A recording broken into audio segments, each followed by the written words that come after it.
Shalom. Welcome to the Jewish View. My name is Rabbi Nachman Simon with the Chabad House of Dalmar. We have a very special guest with us, return guest actually, Rabbi Yosef Viniski. Yes, Yosef, good. You said it. Yeah. that's Popular demand. welcome to the Jewish View. Thank you.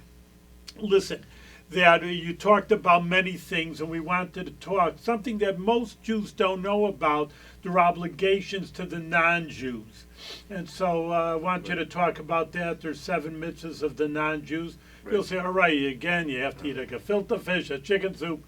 All right, I'm making a joke, but you keep Shabbos and kosher, etc. Yeah. On the other hand, what do we have to do with the non-Jews? Just live peacefully with them. But there are obligations Right. of Jews for the non-Jews. So the, Okay. So with that the intro, floor, yeah. so as I was mentioning Rabbi Simon just a few minutes ago, so recently a new translation of the Rambam's, as they call it, magnum opus, the Mishnah Torah, which combines all the Torah laws in one sort of set. It has 14 volumes, and it's also known as the Yad Chazaka. Yad is the numerology of 14.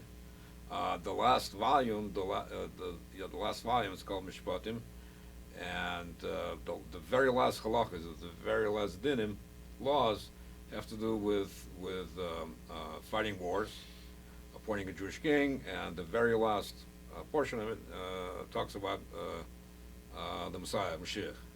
So the interesting point about that is that, as is frequently pointed out, Rambam wrote a book on halacha. So that book is a compilation of laws. It's not, it's not a Gada. It's not medrash. It's not on those things. It's something that is practiced and will be practiced. So, but the real reason for, and again, the Rebbe addresses a lot of those issues, and a lot of the very interesting details about appointing of a Jewish king, fighting wars. Now let me introduce. I just want to underscore what you said for the audience, meaning that Lubavitch and the Rebbe, which is nowadays, is emphasized, like you're saying about the mitzvahs of the non-Jews. Right. They say, well, it's a new Lubavitch idea, but it really It's isn't. not, Just really. to emphasize, Right. you have nothing more classic Judaism than the Rambam Maimonides. So it's just the Rebbe was emphasizing. Exactly. Yeah. And nowadays. And exactly to that point, the Rebbe kind of like, so to speak, makes a big deal about the fact that the laws that have to do with non-Jews are specifically brought down or mentioned in the section that deals with Jewish kings and messianic, the whole messianic theme. And the reason, and Rebbe concludes that the enforcement or the propagation of some laws is, as they say, part and parcel of the unfolding messianic or Mashiach chapter of history. So it's not by accident. It's not random that he places those laws right where he places them, and not, let's say, in some other sections of the Yad Chazaka. This has a very strong connection to the whole Mashiach idea. So and again, as I mentioned, we all know about the events of Simchas Torah or Shemiras Atzeres in Israel. We're still reeling. It's October 7th. October 7th. And I was mentioning to Rabbi Simon just a few days ago that when you write the date out in English, you get 10/7. So, and I thought for the first time it kind of hit me. There's some significance to that. So why is that? So we all know that the Jewish people were given the Ten Commandments, or actually it's the more accurate translation is the 10 sayings at Sinai, the Kol Seres Adibris, and at the same time, and then over the course of almost 40 years, the rest of the laws were given with all of the details, but everybody knows about the Ten Commandments. And you go to like a state house or whatever, anywhere in the United States, most places will have the Ten Commandments displayed.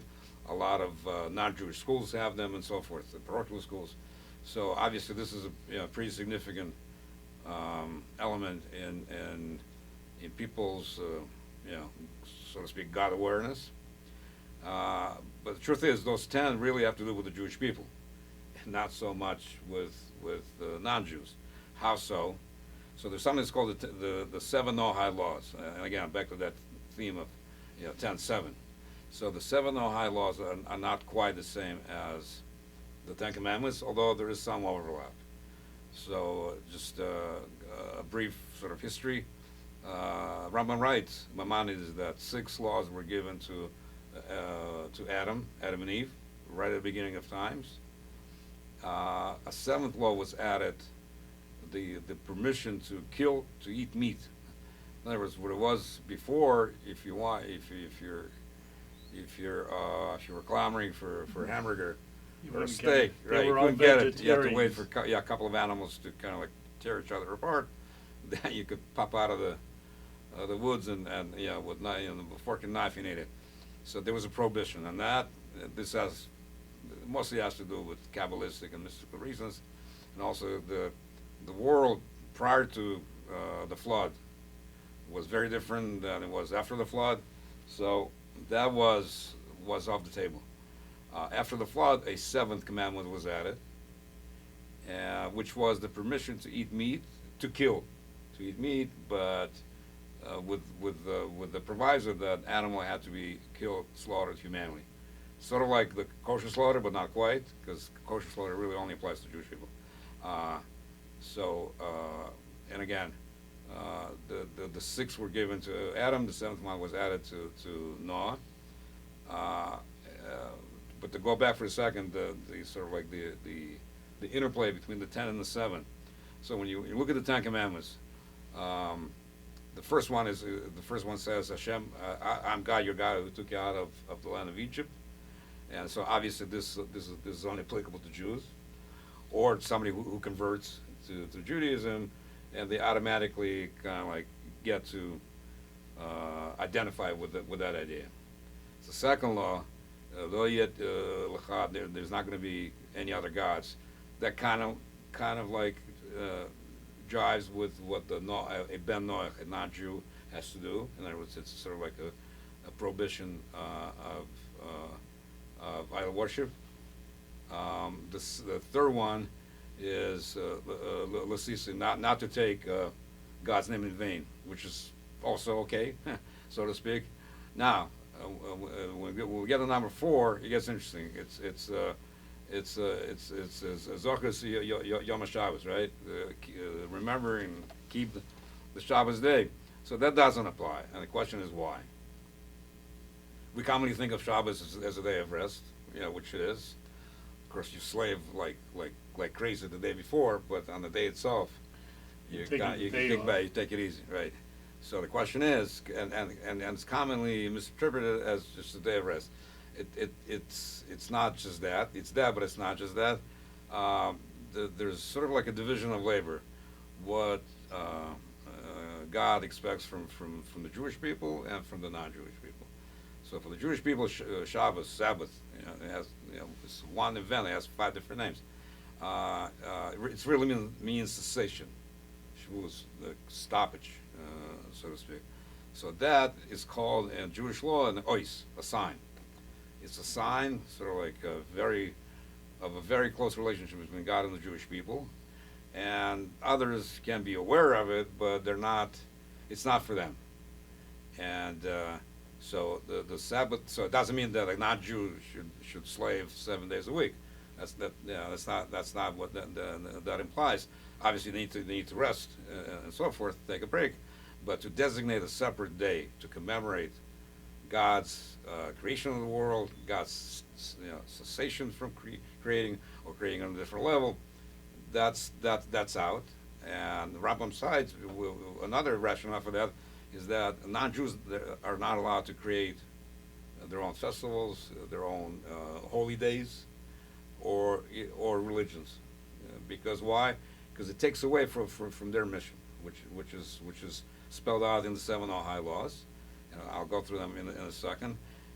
Actually, in the Gemara in Talmud, I think it's Chulin, and Rabbi points out this. It's more like 30 different rules. Other sources place it at 100 or even more. There's a lot of detail. For instance, one of the prohibitions is a prohibition on idol worship. So what if somebody decides that a tree in his backyard is an object of idol worship, right? Right. So it's one of the things. Either they're not okay, or they're doing something that that's negative. So the origin of there's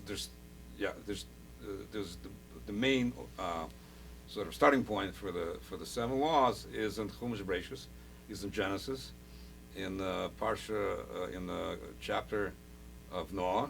I think it's chapter 9, where this is after the flood, and Hashem, God, blesses Noach, his children. He tells him that he's going to be master over nature, over animals, that he should the commandment to be fruitful and multiply, and so forth. So most, I think 6 out of the 7 are contained in literally 5 or 6 lines of that. And the Talmud later on brings different sources, but basically the one way to remember what they are is through the letters of the Aleph base. So the first one, Aleph, A, is something that's called Ever Menachai. This is the prohibition of not eating flesh or limb from a living animal. Second one, base, is Birkas Hashem, not to curse God. Gimel, number 3, is Gezel, or robbery, Stealing. theft, stealing. Dalit, or D, Dinim, is laws. Hey is Herek, I think, or it's a hint, it's Herek or Retzach, murder. Murder is prohibited. Vav is Vesis, which is part of Forbidden relationship. Yeah. So that kind of ties in with Avodah Zarah, with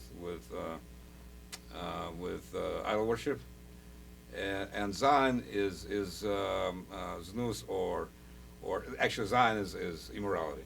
Yeah. So these 7 laws, with a lot of detail, are what's called the Noahide laws. And the Rebbe points out, the Rebbe actually began pointing this out very strongly in the 80s. I mean, I must have watched 10 videos of the Rebbe at different times for bringing. He very strongly comes out in favor of spreading the awareness of these Noahide laws to non-Jews, because why? That forms the foundation of morality and that's normal what we're society. doing here. That's what we're doing here. Along with the Rebbe's campaign to have a moment of silence in schools and whatnot. And again, going back to very, very, very unfortunate events of Simchas Torah or Shmini Atzeres, we saw where October 7th. People What? know October 7th. October 7th, yeah, More- October 7th, yeah, Is more known. where human beings can act like non-humans, and but the point that in the Rebbe Sikh is and the Rambam also is that the way we communicate this to non-Jewish people is that this is what God expects of you. It's not because of your intellect. It's not because of your good-naturedness. You may, there may be decent people, but that's to be tied to like a higher rung, so to speak. It's not because of law in the state of New York says you can't kill somebody, because God says so. So that takes it. It raises the bar a little bit, or a lot. Where the foundation of morality is that God communicated those rules to Moses, Moshe to the Jewish people, who were deputized in turn to enforce those rules. Now, I did a little research, and it turns out were not that many periods in Jewish history where this was possible. Probably with the exception of the rule of Shlomo Melech, maybe David Melech. You're talking Maybe 3,000 That was years a long time ago. ago, right? Yeah, and possibly I remember seeing something when the Talmud was being composed in Babylonia, approximately from the 2nd century of this era Yeah. to about the 6th, right? So for about 300 years. 1500 years ago. Right. So it turns out the Jews at that time had a lot of autonomy from the whoever ruled them. government. Right. So wherever they had political control, I remember things on where they were able to enforce it to whatever extent. Most of our history, this was not possible for obvious reasons. You know, we were worried about our own existence, and to talk to anybody, to a non-Jew about, you know, conforming to a different religion, a different set of beliefs other than his own would have been very unsafe. So most of the time it was off the table. So all this changed in the 80s when the Rebbe came out very strongly again with this idea of propagating, spreading this awareness of the Shoah Mitzvah Bnei Noach, and not just with an eye towards, you know, having a moral society, laws, decency. That's almost understood without, you know, without saying so. More so with the idea that we're approaching in Moshe Mashiach, Messianic age, and as the Rama points out, the knowledge of Hashem, knowledge of God, will be widespread to the extent, as he ends off, that the Mayim Mechasim Hayam, the waters will cover the sea, and everybody, the only ASIC, the only occupation of the entire world, and when he says everybody, he really means everybody, Jews and non-Jews. So that means the Rebbe, again, spends a lot of time on that idea that they need to be brought to an understanding of what their role is, and it's not insignificant.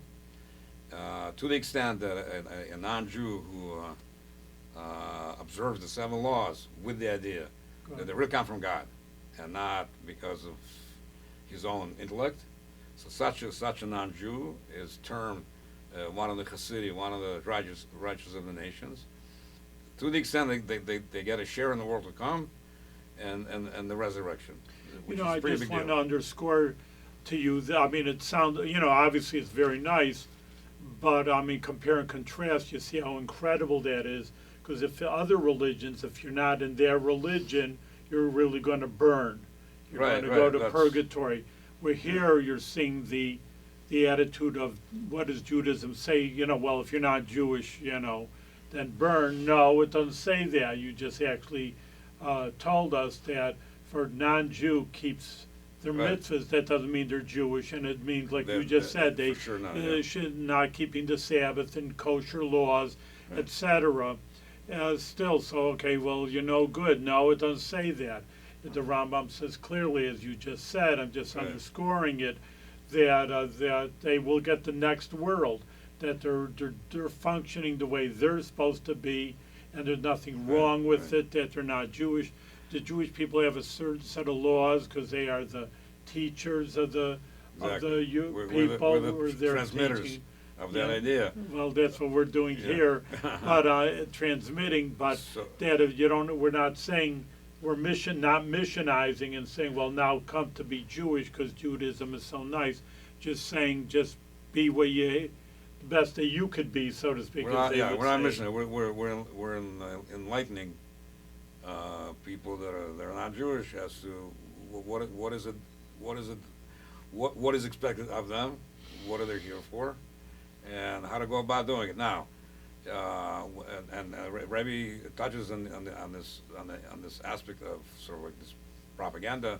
How do you approach a non-Jew, so forth? You know, after all, they have a religion, which with some of them it's a very strong belief. Although I think up to 50% in America of people in the States were called something that's called Unchurched. So they have no religion, but still they've grown up either, you know, this denomination or that denomination. So Rebbe says like this, very simply, you tell them that they're created in God's image, and which you know, Rama points out, and as such, they have a pretty lofty mission to accomplish. And that there's a creator, there are expectations, Now, when they start telling, how does that jive with either Christianity or Islam? Again, it's a case by case basis. It's not the idea is not to get confrontational, but sort of like steer the conversation to the idea that there's a creator that wants X, Y, Z. This was given a long time ago, has never been rescinded, and they can come to their own conclusions. And nowadays, everything is available. All this information is available on the internet. So I know that the Rebbe, to publicize it, wanted to have resolutions, which we do have in Right, the state yeah. of New York, Yeah. different Also in cities. the So in I the- know in the one Senate. city, In they were Congress. skeptical. Yeah. What do you want me, again, missionizing, what do you want from me? He says, well, here are what we were talking about, the 7 mitzvahs we're talking about now. Right. And he went through it, a little skeptical, like, what do you want me to Right. resolute, to what everybody has to Yeah. be Jewish or whatever, missionizing. And he read through it because simply don't kill, don't steal, don't Right. commit forbidden Which sexual most relations. people thankfully don't do anyway. It's Yeah. just that the idea that this is because God says so. So Yeah. in any And, case, he says, well, it's kind of hard to argue with that. I Right. mean, what are we asking? What is the Rambam really asking? To lead a moral life. And Right, if right. you're a But- decent person, But also, what's there? There's nothing almost to argue. right. It's almost as important what he's not saying as is what he's saying. So he's basically saying that when it comes to fulfilling all these moral obligations, they can't rely on their own intellect, because that intellect can lead them astray Well, the in best major ways. example is what we had with the Nazi Germany. Exactly. Yeah. They were, again, intellect, they were the smartest civilization, Right. Yeah. and they were ahead of everybody. Yeah, And so scientifically, but they did the most immoral Culture, things exactly. of killing human Right. beings and gas chambers, So- craziness. So the idea is the ideal relationship, given all this wonderful background information, is that now when the Torah was given, these 7 laws became part of our Torah obligation, and so by helping the non-Jews fulfill their commandments, they're helping the Jew to fulfill his or hers. So it's a very nice symbiotic, holistic relationship, which immediately leaves no room for any sort of either resentment or hatred or ill feelings, because everybody plays their role. Place. But you also want to bring out another point that you're saying, of course, we're created in God's image. God created us, so we should do what God wants from us, Right. which is, of course, true. But truth is that if you do what God's will is, it's the best thing for you. It's not like, okay, I got a job and I got to do some Right. work already. All right, It's all like, right. what's in it for me? But but it is the best life is you see that people Right. lead a moral life. They're happier, they're fulfilled, they're satisfied in their life, and they don't have to do. And the people that lead immoral lives are ultimately, they look like they're having a lot of fun, maybe doing the wrong things. But on the other hand, that ultimately it catches up to them, and the people who lead moral lives are happy for eternal bliss, not only in the next world, as you say, but Right. even in this world. So it's the best life. God knows the best plans. I mean, if you know Exactly. how to read the directions of a machine, if you, Right, yeah, read the you instructions, change the oil over here on your car the way you're supposed to, you have a long-lasting car. And so too, if you listen to the way Hashem, the Almighty, wanted people to live, ultimately you're going to have the best life, not only in the next world, but in this world too. Exactly, and the Rebbe goes even further by saying that a non-Jew that does all these obligations with this idea that it comes from God, and in their details, gets a level that approaches that of a Jewish person without having to go through conversion. There's something that's called a kipaa. It gets a little detailed, but again, it's a phenomenally high level. This is really nothing to dismiss, and otherwise, Rebbe would not have been spending all the time, driving the message home that just like people in the '60s were going out to put tefillin on non-Jews who were completely removed from any sort of idea of what that meant, and as a result, thousands, tens of thousands, hundreds of thousands Jews rediscover their heritage. Sort of like the same approach, to my thinking, applies to this, where if a non-Jew is approached in a friendly, unaggressive manner, non-aggressive manner. It's a willing audience. It's to listen, to follow, and to appreciate. Well, ultimately, like you say, we want the Mashiach. The ultimate idea is the Messiah should come, and as the Rambam, as you say, actually, even later, that absolutely the last idea is in the. You were talking about the beginning of the show. Yad Chazak is a compendium of all halachas, of all laws, ends with the Messiah, and you want a Right. perfect world. Well, the perfect world again is what the Jews have to do their job, and the non-Jews do their job. Right. And everybody, the Almighty wants it good Yeah, for everybody. Everybody plays their assigned roles. There will be peace for everybody. And, yeah, that right away spells utopia. I mean, there's no competition. This is probably one of the things when the Rambam hints at the idea of lois chasrus. There's no competition. Does not just mean, it probably doesn't just mean in terms of physical, material benefits, but spiritual status and spiritual benefits. Obviously, God is infinite, and there's an infinite amount that can be absorbed, and the fact that he creates, maintains 8 billion non-Jews speaks volumes. There's obviously a need. Well, there's and a place. people always say there's so many people starving, but truth is, they blame, well, why God, does this, and really there's enough food in the world Right. for everybody. It's just man It's has just, to there's a lot of mismanagement. There's a lot of politics. There's a lot of distribution. just ill will that once that goes away, everybody's fed and everybody at least not starving, and probably the same could be said about material benefits as well. There's plenty. How much money is yearly spent on weapons and warfare? Trillions of dollars. Yeah, and how much food is wasted also. How much you food can is get wasted. into that. Yeah, so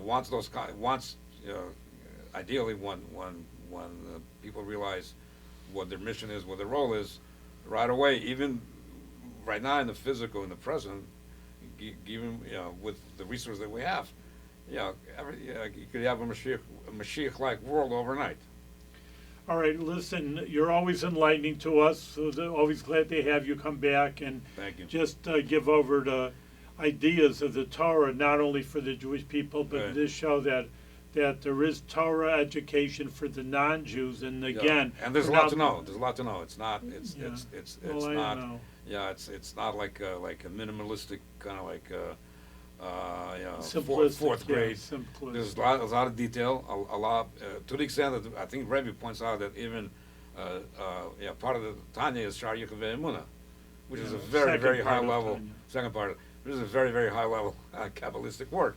So But it Rebbe not points out much that can be Because introduced again, and that taught, there's yeah. one God in the world, which Right. is a very deep concept, and it's not only for Jews, but Right. for non-Jews should realize there's one God in the world. Right, and again, within the non-Jewish people, there are gradations. Not everybody, so to speak, comes from the same source, but that's probably for another show. All right. In any case, thank you very much, You got it. Rabbi Yosef Viniski, for joining us on the Jewish View.